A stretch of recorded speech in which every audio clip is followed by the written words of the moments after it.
Hi everyone, today we're speaking with Jim Dieugenio about the Kennedy assassination and also about Hollywood's take on Kennedy in Parkland, the new movie that's being released tomorrow, and what Hollywood got wrong. Stay with us. What I think Vince did in that book was he kind of discounted or completely left out certain parts of the Warren Commission that he knew that he couldn't really rebut. So he gives the illusion that he's rebutted all this stuff without ever actually doing so. And you would think a guy who writes 2,646 pages certainly wouldn't have enough time to go over almost everything, you know. But he left certain things out of the book which he really couldn't find a way to counter. You know, and that's what I did in my review of his book. I indicated some of these things. Let's take a look just for a second, because you put this in your book in Reclaiming Parkland, that I guess is sort of is a shot across the bow for me, is incredibly persuasive about the amount of material that exists. So Bugliosis is in favor of, I mean, he goes completely for the Warren Commission's report, but since that, there have been, and you outline this, 7 different investigations, including the Warren Commission inquiry. And you said in 1994 to 98, the Assassination Records Review Board released an additional 2 million pages of confidential material. And so basically, if one, like Bugliosis, is to write about the Kennedy assassination, this is, I mean, how much are we looking at here? And what do you think of these different inquiries? I mean, and it's in your book, but if you could give our viewers like a sense, are some of the points that he just kind of glossed right over that are in government inquiries? Okay. To answer the first question, right. There's 4 million pages of documents now at the National Archives. The ARB, which worked from 94 to 98, doubled the amount of pages. There were 2 million to begin with, now there's 2 million more. As far as the official inquiries go, there's about 49 volumes, you know, to investigate, all right? So it's quite an incredible mass of things to investigate. Now, in the book, I detailed several things that you would really expect a guy who spends 2,646 pages to include in the book. All right, for example, he left out the point about Ruby's polygraph test, in which this was done in 1964 for the Warren Commission. It was an FBI agent who had been in Hoover's service for 14 years. It was not professionally reviewed until the House Select Committee on Assassinations convened, which was over 10 years later. They convened a 3-man professional panel who said that the FBI violated at least 12 different protocols of good polygraph practice, all right? The most important one was the so-called GSR, which is a galvanic skin response, which is very sensitive to emotions and feelings that can surface when someone's not telling the truth. Well, they found out that the FBI turned that machine down to a 25% level at the beginning of the test and then lowered it from that point on, which the proper practice would have been to raise it, you know, as the test went on. Well, that's right in the House Select Committee report, and it's the most stark and striking finding of that report. Now, Bugliosis read that report, okay? Somehow, he didn't find enough space in 2,646 pages to include that very important point in his book, all right? There's another really interesting point. In my opinion, this is the most explosive discovery of the entire ARB investigation. They brought in the original autopsy photographer, a guy named John Stringer. And he, if you look in the House Select Committee volumes, he's supposed to have photographed, you know, Kennedy's body and in the supplementary autopsy, Kennedy's brain. When they brought him in to the National Archives and they showed him the pictures that are there now of Kennedy's brain, okay, he was stunned. Can I see those pictures? He asked for the pictures. And he starts looking at the pictures, and then he starts looking at the edge marks, you know, and then he starts examining them, you know, to see how the process was made. And he says, I don't use this kind of film. I've never used this kind of film to take pictures. And this is what they call a press pack. It was done with that kind of, I never used a press pack methodology. So Jeremy Gunn, the chief counsel of the ARB, then asked him, the $64,000 question, and he says, can you say that you took these pictures of President Kennedy? He goes, no, I did not take these pictures. So this is very, very important, because if you examine what he did, if you examine the actual process of the whole supplementary autopsy with the brain, in my opinion, the reason those pictures are not his is because there was too much brain damage for one, because the Warren Commission says there was one bullet that went through Kennedy's head.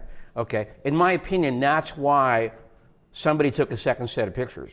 Well, you would think that that would be in Bugliosis' book, but it's not, all right?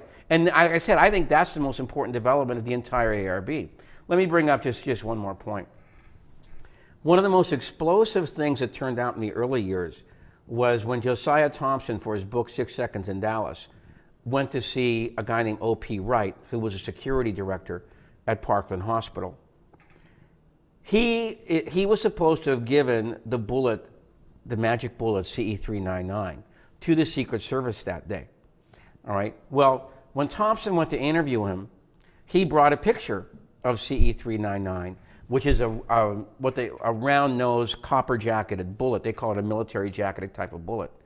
And so he said, is this the picture that you turned over to the, is this a bullet, rather, that you turned over to the Secret Service? He goes, no. He goes, that wasn't the bullet I turned over. And he, since he's a security director, he opens up a drawer and he takes out a kind of lead-colored, what they call pointy-edged kind of hunting round. He goes, that's the kind of bullet that I gave to the Secret Service that day. And so Thompson, in his book, in the note, says, if this is true, then it appears somebody substituted the bullet. And if that's true, then it looks like the Kennedy assassination was an inside job. You know, so these are the things that he leaves out of the book, which I believe are all crucial. What about the rifle? I found this to be really interesting and something that I didn't know about the rifle that Lee Harvey Oswald supposedly used. All right. Now this is utterly fascinating, because nobody really talks about this, because for the first 20 years of the Kennedy case, everybody thought that this was, as they say, a fait accompli. Oswald ordered the rifle, etc. Well, it didn't turn out until several years later, after that, into the 90s, that people began to question that transaction. Because there's several things that are very irregular about the way the Warren Commission presents this thing. To give you one example, we're supposed to believe that Oswald ordered the rifle, I believe, on March 12th. The official story says he ordered it from Klein's Sporting Goods in Chicago, which is over 700 miles away from Dallas-Fort Worth. Well, if you follow what the Warren Commission says, they would have you believe Oswald mailed this at about 10:30 in the morning on March 12th. It flew 750 miles to Chicago. It was sorted at their main post office box. It was then distributed to their minor post office station. It was then delivered to Klein's. Klein's then separated out all the stuff, the money orders from the cash and the checks, deposited into their bank account in 24 hours. And I'm reading this, I go, wait a second. I pay my mortgage. It doesn't get there. It's in the same city. It doesn't get there in 24 hours, let alone get deposited into the account. So that's just one of the things that's hard to believe. The other thing is that if you read the Warren Commission, Oswald did not order that rifle in his own name. He supposedly had this alias named Heidel. Well, the post office has regulations saying that we don't turn over merchandise to somebody who doesn't have their name on the P.O. box, all right? The question then becomes, how did that merchandise, in this case a rifle, actually get to the P.O. box if it actually was not in his name? And by the way, this is right in these postal regulations. You can actually download them to certain places on the internet. So they violated that. You know, we're supposed to believe that this thing went 750 miles in a 24-hour period. Another important point, we have to believe that Oswald was at the post office when he bought the money order. He didn't mail it at the post office because it has a certain number on the envelope. Back in those days, which was before zip codes, you went by these area numbers. He didn't mail it at the post office, he then walked something like 2.5 miles out of his way and put in a mailbox. And the whole time, by the way, he's supposed to be at work. So in other words, and on his time card, he's supposed to be at work when it's being mailed. Right. So his time card has nothing in there about him leaving and then coming back, which is important because at that job that he had at the time, you went by job you were working on, okay, and you were accounted for 2.5 hours on this, et cetera. So none of this is recorded at the place that he worked at. So this whole transaction, has really, really come into question, of recent times. My opinion today is I don't think Oswald ever ordered that rifle. If you believe the Warren Commission, the rifle that Oswald ordered was a 36-inch rifle, which is usually qualified as a carbine. The rifle that was supposedly found in the Texas School Book Depository is a 40-inch rifle that is classified as a short rifle. All right. Further, when the House Select Committee interviewed the gunsmith at Klein's, they asked him, did you put scopes on the 36-inch rifle? Yes. Did you put scopes on the 40-inch rifle? No. This rifle had a scope. Who put the scope on it? All right, it wasn't Oswald. All right, so in addition to all those things which are so problematic, how are you supposed to believe they gave the guy the wrong rifle? I mean, when you order a pair of shoes and they're out of those shoes, they send you a different model? Not in my experience. And this one said made in Italy. Right. Here's the interesting thing to me. The way Bugliosi deals with it is it's supposed to just be a mistake. Right. They're supposed to have mistaken a Mauser for the Mannlicher Carcano. But the problem with that, of course, is on the Mannlicher Carcano, it's stamped made in Italy. Now, Mauser is not an Italian word. Okay, it's a German word. Yeah. And anybody who has any experience in rifles would understand that. It says 6.5 made in Italy. Now, the first rifle reported, if I remember correctly, was a 7.35 Mauser. Yes. Okay, it was a completely... I just remember the Mauser thing. Right. Yeah. It was a completely different rifle and a completely different caliber. And the other thing is, the FBI found a Mauser shell in Dealey Plaza that day, and that was kept secret for over 30 years, finally declassified by the ARB. Lee Harvey Oswald was a CIA agent and an FBI informant. He was being set up in New Orleans in the summer of 1963. All right. Then he was manipulated by the white Russian community in Dallas, Georgia Morgenscheld, Ruth and Michael Payne, et cetera, to be at the wrong place at the wrong time. All right. And then afterwards, you have a totally corrupt Dallas Police Department, which I mentioned in the book is probably the worst of any police department at that time, who wanted to get a guy because of the Tippit shooting. I mean, that really energized the Dallas police to get somebody. And Oswald was in the wrong place at the wrong time. And afterwards, when he wasn't shot at the Texas Theater, which I believe was the original plan, I believe the CIA got together with their old allies, the Mafia, probably Trafficante or Louis McWillie, and said, we got to get rid of this guy, can't let him go to trial. And Ruby was brought in to shoot Oswald. Then the autopsy that night was completely and utterly controlled, not by the doctors, but by the military guys who were there. And that was the final dose of the cover-up. Yeah, the autopsy stuff is pretty... It's devastating. It is. And you guys, you have to read this because it really sets it out. And we may be sitting here just talking about it and giving you little snippets of what's in the book. But I have to tell you, Jim, point by point, footnote by footnote, interview by interview, he sets it out. So now the reason that you were so interested also in doing this is because you write, is because we have this film coming out that everybody's going to take as we often do, as the reflection of real history. And my first question, I guess, is that you said you write that, quote, for as the Pentagon's liaison to Hollywood, you talk about the fact that the Pentagon has a liaison in Hollywood, that everybody who's doing a film that has anything to do with war, they have to deal with him, Mr. Straub, right? Right. And that he can force film producers, and this is a quote from your book, to not just alter their screenplays, but to eliminate entire scenes, and he's done so. And my question to you is, in what context has he? Yeah, look, I don't think anybody's going to argue that people in making a film about a complex subject or a subject takes place over a long period of time are going to have to use dramatic license. But in my opinion, the issue of dramatic license should be governed, by what is the general truth of what happened, all right? Now, the general truth of what happened in the Warren Commission is that the Warren Commission did something very bad. They covered up the circumstances of the murder of President Kennedy, all right? So if you're gonna use dramatic license there, it should be to present both sides of the story. The script that I read of Parkland, which I have to say, and I devoted a chapter to this in this book, in my opinion, it went right down the Warren Commission line, every single scene, all the way to the end of the movie, And in my opinion, that is not, a good use of dramatic license.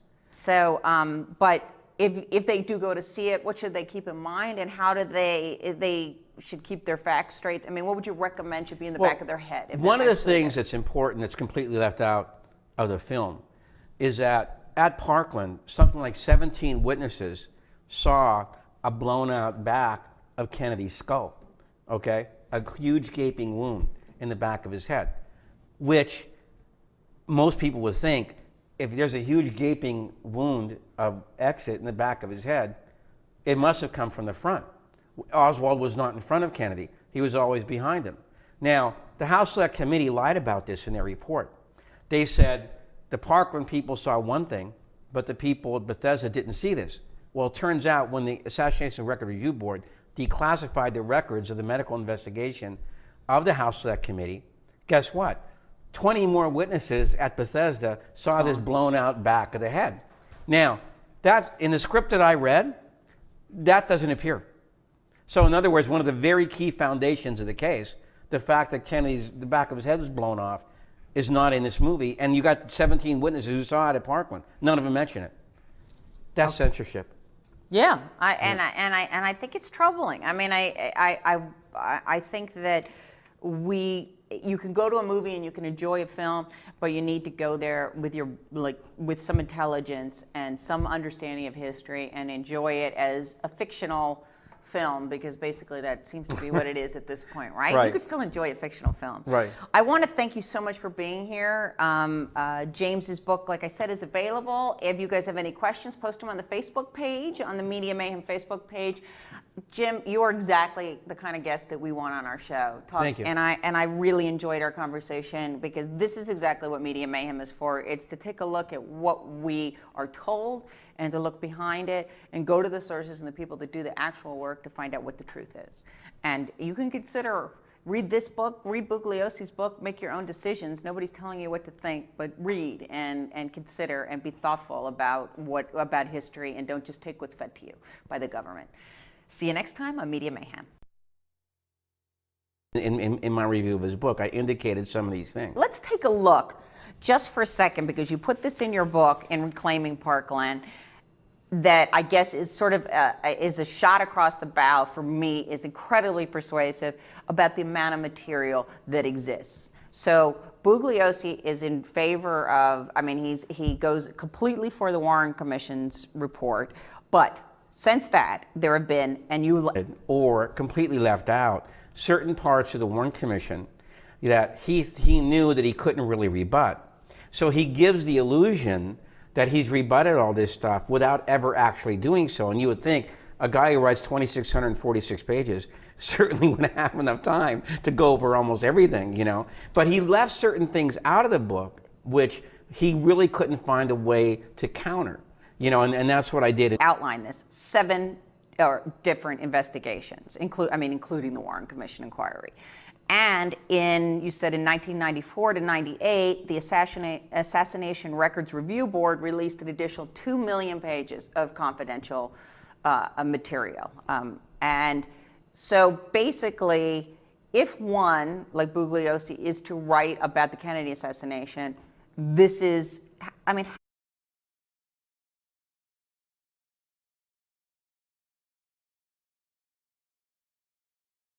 Hi everyone, today we're speaking with Jim Dieugenio about the Kennedy assassination and also about Hollywood's take on Kennedy in Parkland, the new movie that's being released tomorrow, and what Hollywood got wrong. Stay with us.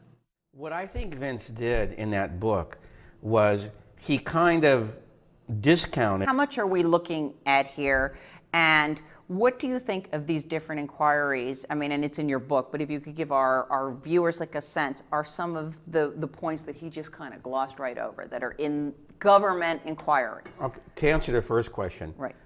There's 4 million pages of documents now at the National Archives. The ARB, which worked from 94 to 98, doubled the amount of pages.